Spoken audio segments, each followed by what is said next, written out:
Hello అండి. అందరికీ నమస్తే. ప్రస్తుతం మనము సీనియర్ పొలిటీషియన్, మాజీ హోంమంత్రి మైసూరా రెడ్డి గారితో ఉన్నాము. ఆయన్ని అడిగి తెలుసుకుందాం కొన్ని విషయాలు. అంటే ఇటు తెలంగాణలో, అటు ఏపీలో కొన్ని రాజకీయ మార్పులు జరుగుతున్నాయి. అసలు ఏం జరుగుతుంది అనేది ఆయన్ని అడిగి తెలుసుకుందాం. నమస్తే నమస్తే సార్. ఇప్పుడు ప్రస్తుతం ఏపీ విషయానికొస్తే, ఏపీలో మనం చూస్తున్నాం. ఇప్పుడు జగన్ తరపున ఒకరోజు షర్మిలమ్మ వైపు ఒకరోజు విజయమ్మ ఉంటున్నారు. ఎందుకంటారు? ఇది నైతిక విలువలకు సంబంధించిన ప్రశ్న. ఒక తల్లి కొడుకు కూతురు నుండి చెరొక త్రోవన వెళ్ళినప్పుడు తల్లిగా తన బాధ్యతలు నిర్వర్తించడంలో కొంచెం ఇబ్బందికర పరిస్థితులు ఉంటాయి. అటువంటి పరిస్థితుల్లోనే ఆమె విజయమ్మ ఉంది. కొడుకు పిలిచినా ఆ కార్యక్రమాలకు వెళ్ళాల్సిందే, కూతురు పిలిచినా ఆ కార్యక్రమాలకు వెళ్తుంది.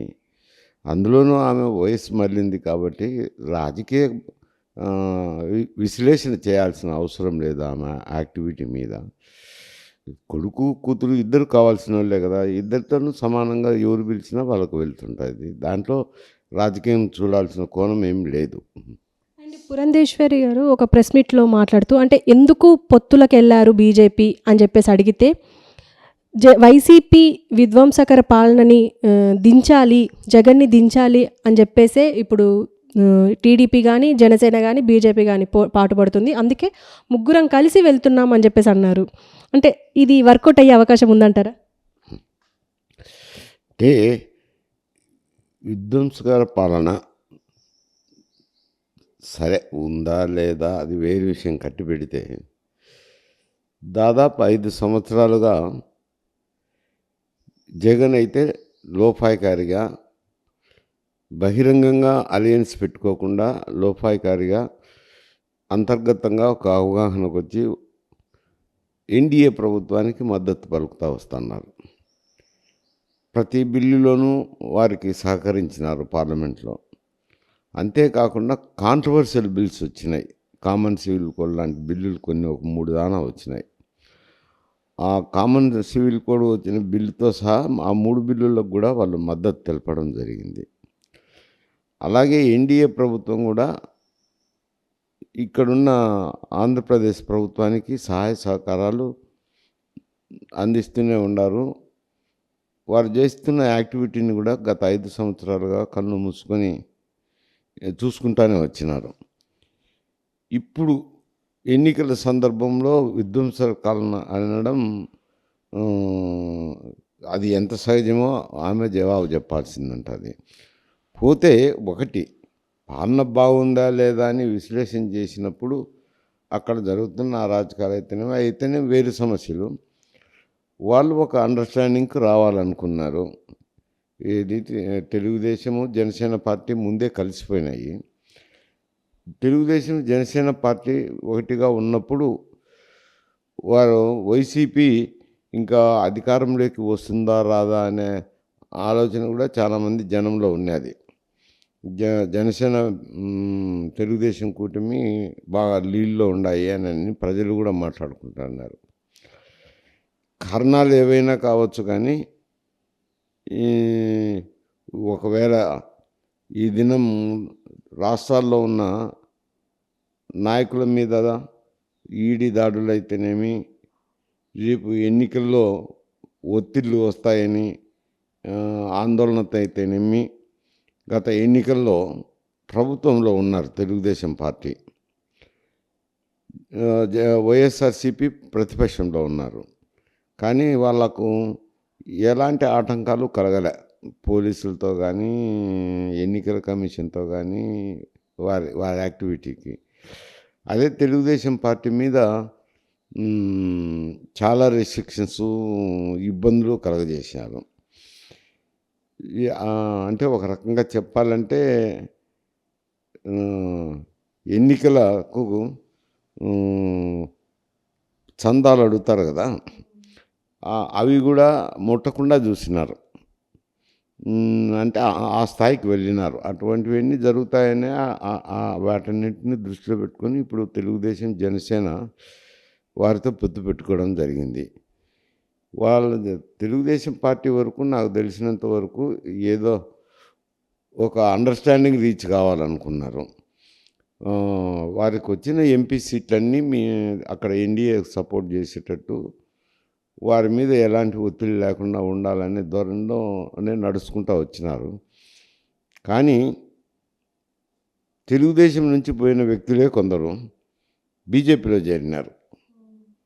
బీజేపీలో చేరిన వాళ్ళు వాళ్ళకు ఏదో ఒక సీట్లో బీజేపీ తరఫున కంటెస్ట్ చేయాలని, కంటెస్ట్ చేసి తెలుగుదేశం మద్దతుతో గెలవాలనే అభిప్రాయంతో పోయినారు.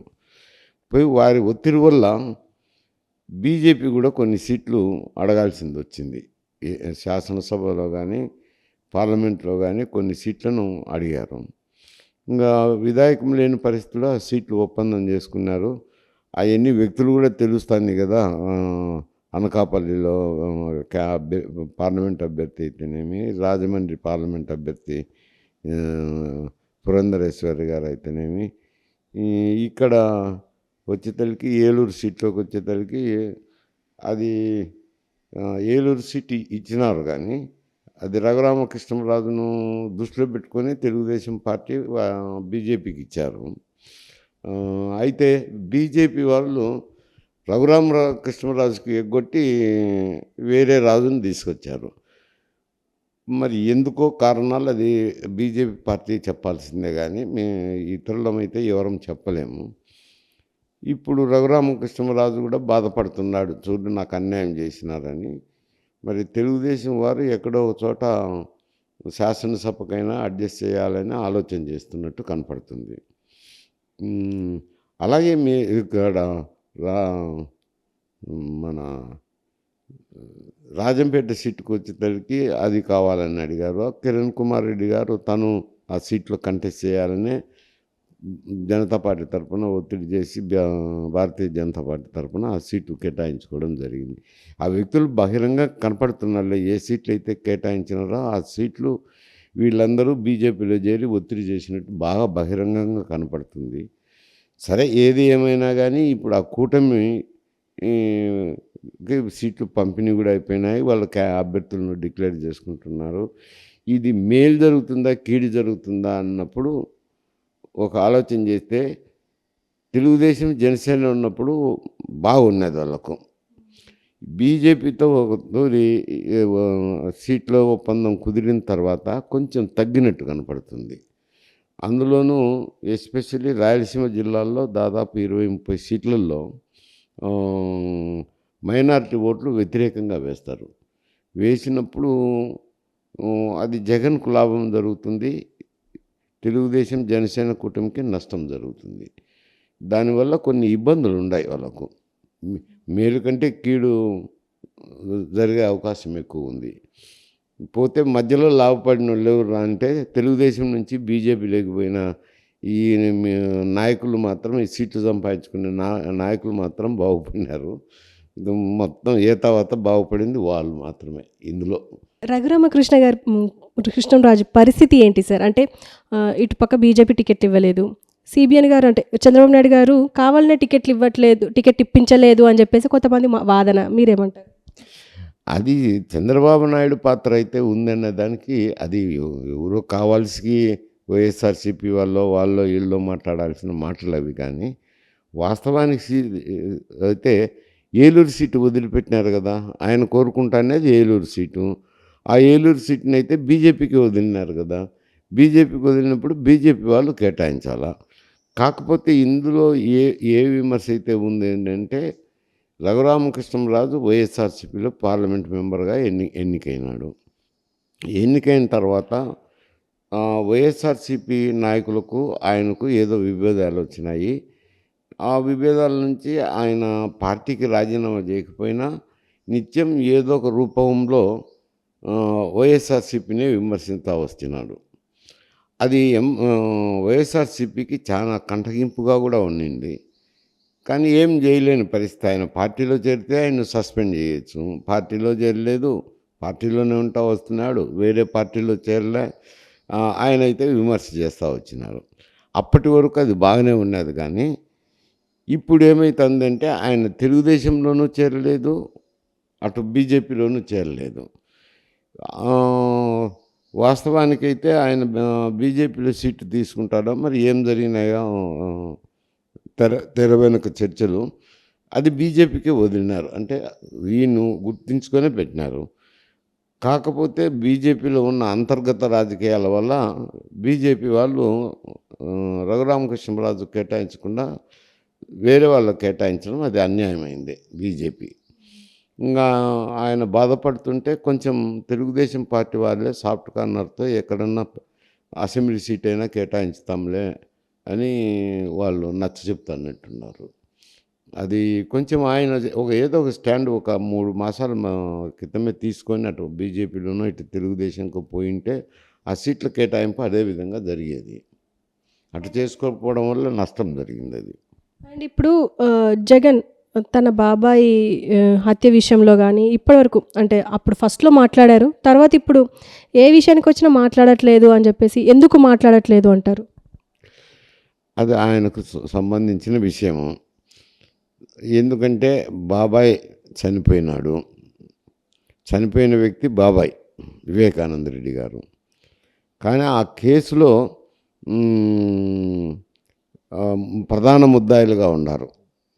వారు హత్య చేసినారా లేదా అనేది అది దర్యాప్తులో భాగము. దర్యాప్తు జరగాల, తర్వాత కేసులు విచారణ జరగాల, జరిగినాక తీర్పు వచ్చినాక న్యాయం ఏమిటో తెలిసే తర్వాత తెలుస్తుంది. ఎందుకంటే ఇప్పుడు నేనేం కామెంట్ చేసినా అది ఏదో ఒక పచ్చం ఊహించినట్టు ఉంటుంది కాబట్టి నేను కామెంట్ కూడా చేయకూడదు. ఎందుకంటే దర్యాప్తులో ఉంది కాబట్టి కేసు మళ్ళీ విచారణకు వస్తుంది, కోర్టు విచారణకు వస్తుంది కాబట్టి కామెంట్ చేయడం బాగుండదు.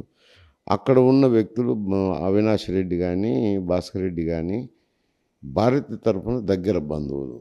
అంటే జగన్మోహన్ రెడ్డి గారి సతీమణి భారతికి దగ్గర చుట్టాలు.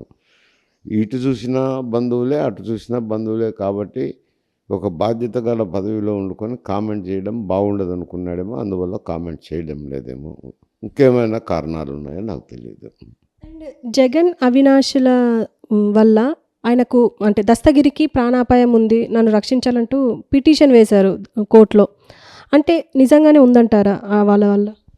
ఇప్పుడు ఆయన దస్తగిరి కూడా హత్య సంఘటనలో ఒక ముద్దాయిగా ఉండి అప్రూవర్ అయినారు. కేసులో ముద్దాయిలు అప్రూవర్ అయ్యేది సహజంగానే జరుగుతుంది. అప్రూవర్ అయినప్పుడు అప్రూవర్గా అయిన తర్వాత ఈ పేర్లను అవినాష్ రెడ్డి పేరును భాస్కర్ రెడ్డి పేరు కూడా వాళ్ళు చేయమంటే మేము చేసినామని చెప్పి స్టేట్మెంట్ ఇచ్చినారు. తర్వాత అతనికి అప్రూవర్ అయిన తర్వాత బెయిల్ కూడా వచ్చింది. ఎందుకంటే మా పేర్లు చెప్పినారనే కోపం వీరికి కూడా ఉండొచ్చు. ఎందుకంటే అవినాష్ రెడ్డి కానీ భాస్కర్ రెడ్డి గారికి కానీ మా పేర్లన్నీ వీడు అప్రూవర్ అయి చెప్పినారని కోపం ఉండొచ్చు, ఉద్రేకం ఉండొచ్చు. అందువల్ల ప్రాణహాని జరుగుతుందని అది కోరుకోవడంలో అతను సహజం. దానికి బందోబస్తు ఇచ్చినారు కదా, అతనికి తగిన భద్రత కూడా కల్పించినారు. కేసు విచారణ అయిపోయినంత వరకు ఆ భద్రత ఉండనే ఉంటుంది. సజ్జల గారు ఒక కామెంట్ చేశారు, బీజేపీ ఉన్న టీడీపీ ఏజెంట్లకి అంటే బీజేపీలో ఉన్న టీడీపీ ఏజెంట్లకి మాత్రమే టికెట్లు ఇప్పించుకున్నారు అని చెప్పేసి ఒక కామెంట్ చేశారు సజ్జల గారు. దీనికి మీరేమంటారు? నేను సజ్జల కంటే ముందే చెప్పాను. ఇప్పుడు చంద్రబాబు నాయుడు ఉద్దేశం అయితే తనకు వచ్చిన సీట్లను బీజేపీకి ఇచ్చి సర్దుమంచుకోవాలని చూసినారు. కానీ తెలుగుదేశంలో ఉండి బీజేపీకి వెళ్ళిన నాయకులు బీజేపీ తరఫున కంటెస్ట్ చేయాలని వాళ్ళు బీజేపీని అక్కడ హైకమాండ్లో బీజేపీని ఒత్తిడి చేసి సీట్లు ఇచ్చినారనేది అది జగద్విదితమే. వాళ్ళ సీట్లే ఆయన వదులుకోవాల్సింది వచ్చింది. తెలుగుదేశం పార్టీ కంటెస్ట్ చేయకుండా బీజేపీకి అలయన్స్లో వదులుకున్నారు కదా. ఏది అనకాపల్లి సీట్ అయితేనేమి బాగా బహిరంగంగా కనపడుతుంది, రాజమండ్రి సీట్ అయితేనేమి, ఏలూరు సీటును కృష్ణంరాజు అనుకొని వదిలినారు, వాళ్ళు వేరే వ్యక్తిని పెట్టుకున్నారు. పోతే రాయలసీమలో వచ్చేటప్పటికి మన రాజంపేట సీట్ అయితేనేమి అవన్నీ కనపడుతున్నాయి కదా. దాన్ని నేనైతే సజ్జల రామకృష్ణారెడ్డి చెప్పినా నేను చెప్పినా అదే చెప్తున్నాను కదా. వీళ్ళందరూ ఒత్తిడి చేసి సీట్లు తెచ్చుకొని వచ్చి తెలుగుదేశం పార్టీ జనసేన కొంప ముంచినారు వీళ్ళు అని చెప్తున్నాను కదా. సాగునీటి విడుదల మీద అఖిలప్రియ వినతి పత్రం ఇవ్వడానికి వెళ్తే తనని అరెస్ట్ చేశారు పోలీసులు. ఎందుకంటారు? అంటే ధర్నా లాంటివి ఏం చేయడానికి వెళ్ళట్లేదు కదా! జస్ట్ వినతి పత్రం ఇవ్వడానికి వెళ్తుంది సీఎం జగన్‌కి. ఎందుకు అంటారు? అది వాళ్ళ పాలనను ప్రతిబింబిస్తుంది. అఖిలప్రియ ఏమో తెలుగుదేశం పార్టీలో ఉంది. తెలుగుదేశం పార్టీలో ఉన్నాక సహజంగా ముఖ్యమంత్రులకు పిటిషన్లు ఇచ్చేది సహజమే, అది ఏం కొత్త ఏం కాదు. చాలా మటుకు ముఖ్యమంత్రికి కానీ మంత్రికి కానీ ఇట్లా నీ నీ నీటిపారుదల కల్పించండి, పంటలు ఎండిపోతున్నాయని విజ్ఞాపనలు చేయడం జరుగుతుంటాయి. గతంలో అయితే వాళ్ళు కాగితం తీసుకొని చూస్తాము, పరిశీలిస్తాము అని ఏదో చెప్పి పంపించేవాళ్ళు. ఇప్పుడు ఎందుకు వాళ్ళని లోపలికి రాని వాళ్ళని అరెస్ట్ చేయడం అది అప్రజాస్వామికం అవుతుంది. ఒక వినతి పత్రం తీసుకొని పంపిస్తే పోయేదానికి దానికి అరెస్ట్ చేయాల్సిన అవసరం లేదు. అందుకే కదా ఇక్కడ దౌర్జన్య పాలన సాగుతుంది అని చెప్పి అటు తెలుగుదేశం కానీ, జనసేన కానీ, బీజేపీ కానీ మాట్లాడుతున్నది. దానికి ఇటువంటివి సాక్ష్యాధారాలు అవుతాయి. అది